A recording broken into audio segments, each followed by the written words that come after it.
שלום, פרויקט שלנו הוא מערכת להשכרת סרטים המבוססת על ארכיטקטורת קליינט סרבר. בכניסה ניתן לבחור בין קליינט לאדמין. נבחור במצב אדמין. במצב אדמין ניתן לראות את כל הסרטים הקיימים במערכת.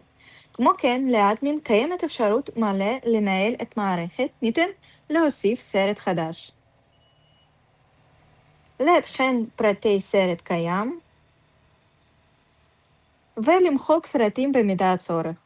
ניתן לבצע חיפוש סרטים לפי שם, שנה או ז'אנר. כעת נעבור למצב קליינט. במצב זה קיימות רק פעולות השכרה והחזרה, ללא אפשרות להוסיף, לעדכן או למחוק סרטים. כך אנחנו מיישמים הפרדה בין סוגי המשתמשים במערכת, ומגבילים פעולות בהתאם לרמת ההרשאה. המערכת מאפשרת ביצוע פעולות בצורה פשוטה וברורה, והמשתמש אינו נדרש להבין כיצד התקשורת עם השרת מתבצעת.